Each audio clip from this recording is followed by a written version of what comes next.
collègue. Oui. Merci Madame la Présidente. Moi j'avais des questions en fait, notamment suite à l'intervention de Madame Limousin sur la question du contrôle des logiciels. Qui permettent de tracer à la fois enfin, les capteurs, hein, donc les données des véhicules, et de savoir là on peut améliorer justement.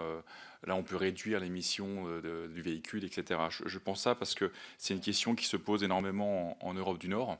Hein, on travaille davantage sur l'intermodalité, les flux de circulation, et on essaye de repérer les données numériques des véhicules qui vieillissent en fait plutôt. Et donc, il y a une capacité de prescription qui est donnée aux constructeurs par rapport au suivi de ces véhicules. Donc, comment est-ce que vous voyez le contrôle des logiciels?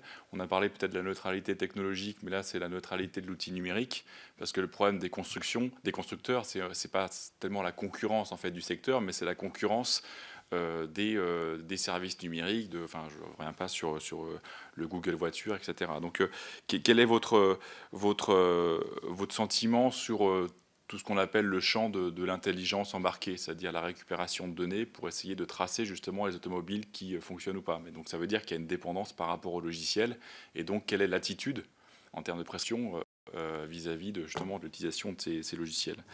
Voilà, donc ça c'était cette question-là. J'avais la même question sur l'agence européenne, justement, parce qu'on parle beaucoup des agences nationales, et faut-il leur donner les moyens de fonctionner correctement.